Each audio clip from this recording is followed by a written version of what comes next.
What's going on, everybody? Really special guest today. It's Chris Singletary, national recruiting analyst for 24/7 Sports. He was there at the Elite 11 to watch Emory Williams, Miami commit. We'll talk about that. But what's going on, Chris?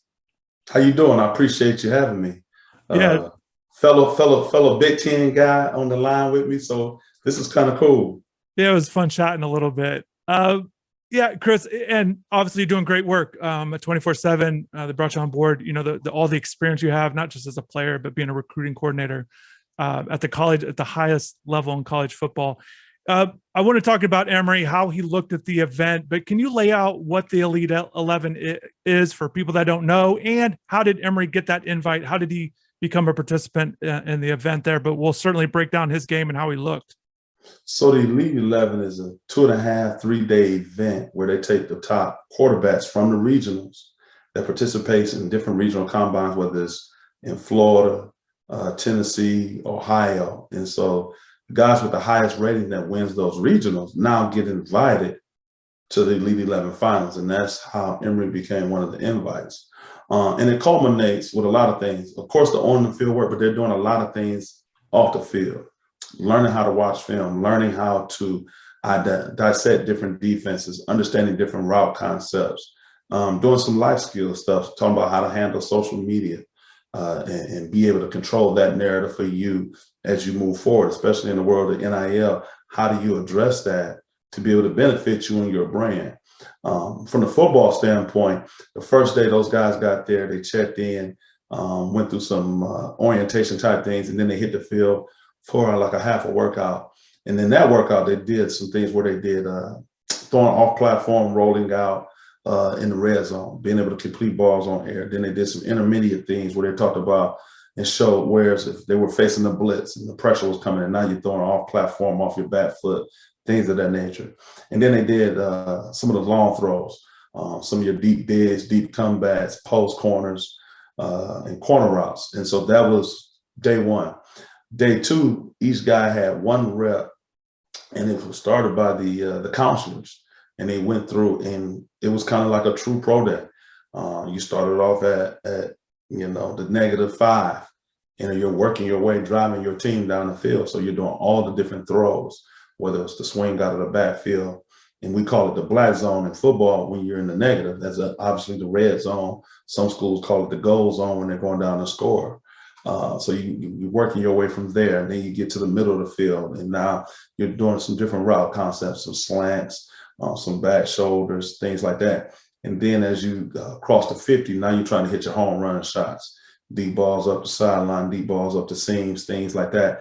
And then you're getting the red zone, and now you're facing obviously a shorter field. Teams 9 times out of 10 like to bring pressure, and now the ball's coming out even faster. So each guy had their one rep at the pro day workout. And then on the last day, which was yesterday, they had stationary targets. So guys just being able to throw on air, hit their targets at different depths, different routes, different angles. And then the 7-on-7, where they had receivers that they had brought in, and they worked with them for 2 days, try to get a little bit of continuity. But then the 7-on-7, where they were going off the card, looking at the routes, and then they had obviously defensive players out there, some guys that obviously are getting recruited. So now you're going against live bodies, and now it's a faster paced deal. It's more like real football. But even in that setting, some guys play more 7-on-7 than others, depending on what state they're in, where they're from, and just, how their high school team is set up, and then what resources they may have around them. So hopefully that wasn't too long of an answer. No, I think it's great. And I think, again, this is something people have heard about for years. The Elite 11 has been around for a long time. It's just the extensive work that you're talking about. Certainly, guys are getting a lot of different kinds of work and a lot of different people there to watch them and help them out. With Emory, and again, there's a lot to break down with his game. I guess just overall takeaways from it, from watching him, just your general thoughts on him now that you've seen him out there. First of all, I think just as a person, he's one of those guys you can't help but like. I mean, he exudes confidence. He has that intangible where you can see guys are going to want to play for him. He's a guy that's about lifting guys up, just watching him talk, watching him with the rest of the quarterbacks throughout the 3 days. You could tell that he's an intelligent guy. So him being able to take coaching and being able to get it fit to what he can do from a skill set standpoint and then implement it into his game and being able to take it to the field. He has that capacity. When you first see him, at check-in, I call him two halves. So, from the waist up, you look at him, he's like, man, this guy looks young. Like, has he even hit puberty? So you still see a great frame in the upper body, a lot of room to grow from a physical standpoint within the chest and shoulders. But then you look at it from the waist down, and it's like a different person, well-defined, muscular, calves, hamstrings, quads, has a strong power base to be able to generate RPMs on the ball and velocity to make throws. So just from the physical standpoint, he checks the box, and also having an ability to still have some long-term potential from a growth standpoint. As I got in there and got a chance to watch him move around and throw the ball, was surprised in terms of just obviously never seen him in person. Really liked how the ball came out of his hands. And the other part I meant to say is he's a lot bigger than you would think. He's not a little man. He has really good size. I want to say, I'm 6'2" and change. He's probably 6'3", 6'2.5", 6'3". So he has that prototype size that you want from a guy that can be able to throw it from the pocket and not have to get in the passing lanes. He's tall enough and long enough to make throws. But really liked his mechanics. Him having to stay consistent with those are going to be things that he has to continue to work on. Pretty good arm, knows where to go with the ball. I think he finished second in the accuracy competition. But the moment was not too big for him at all. And I think he's a guy that has a lot of upside and a lot of long-term potential to his development. Let's stay with his arm. You touched on his mechanics. Let's kind of break it down in two things when it comes to the arm, the ability to make certain throws, but touched on the accuracy, but also arm strength. Certainly both things are important. Kind of break down what he's bringing to the table mechanically in terms of his arm, but also, accuracy and arm strength with what his passing ability overall. I think when you look at it from a power-based standpoint, that's what I always call the lower body. He has the ability from there and the build to be able to generate power. Whether he's throwing off platform in the pocket and especially off platform on the rollout, because of his build and strength, he's got enough juice from the body, lower body, that he can have that be able to translate to his arm strength. He has an above average arm, so he can make all the throws. The thing with quarterbacks is, even though you might have an elite arm, at the end of the day, it's still about timing. Playing with Tom Brady per se in college, he wasn't a guy that had the strongest arm, or playing with Brian Griese, who played in the NFL. They didn't have like elite level arms, but they had enough arm strength. But more importantly, they knew how to get the ball out, and they knew when to get the ball out. So I think that's going to be something for Emory as he plays more, just understanding, one, who you're playing with and knowing that timing of getting the ball out. From a mechanic standpoint, he has a pretty solid release. It's just to be a matter of him continuously to refine it. You don't want it to get long, and being able to just get the ball out. But he's nice, smooth release. He does not have a hitch in it.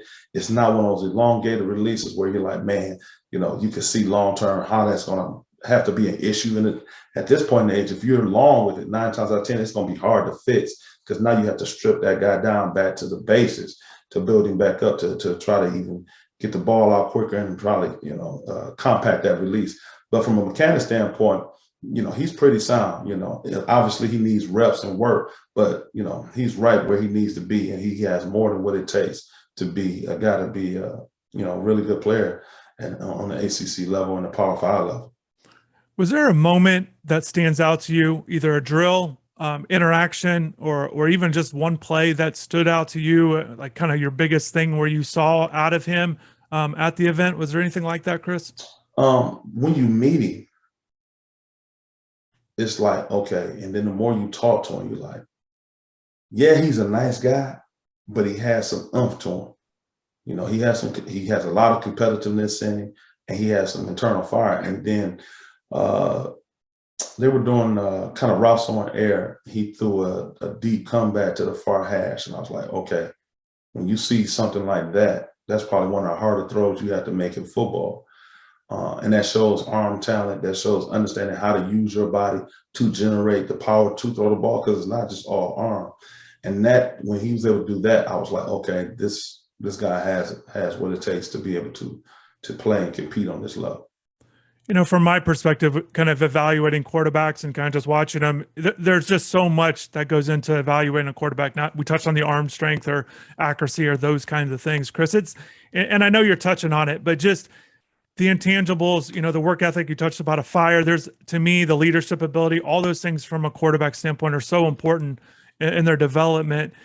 And you touched on it, but just is there any of those things that stood out to the leadership? It just wasn't that kind of event, but the interactions that you're talking about, and also, being at the college level yourself as a player and also on staff, how much are you paying attention to those things, or maybe Emory or all the other quarterbacks? How much are you paying attention to all those you have to pay attention, because that guy is an extension of the offensive coordinator, the head coach, on the field, in the locker room, summer conditioning, when the coaches aren't around you doing 7-on-7, doing drills. And when you watch it, you watch how he was interacting with the other guys. You watch how he was cheering other guys on. For me, he has that personality where guys will gravitate towards him. And you can tell how he was talking to the coaches and the feedback that he was getting. He's coachable. And so those two things at that position is huge, because as we know, only one guy can play at a time. And so those were things that showed to me that he'll definitely be fine once he hit the collegiate level.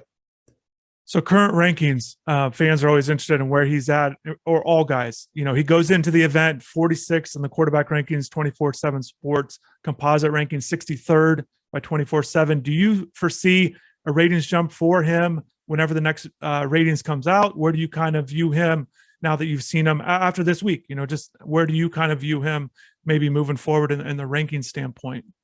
He's a guy that's definitely going to be in the conversation to have a bump. After seeing him live, and you couple that with the film, and then I know other evaluations that some of our guys have had a chance to see, he's definitely going to be in a guy that we would have conversations about to see, if he jumps, and if so, how far. But he definitely, he did his part. I can say that. He showed very well. Yeah, and you did your part today, providing great knowledge. So I want to appreciate you taking the time. Time is valuable. It's nice chatting with you, and hopefully we'll talk soon. All right, appreciate you having me.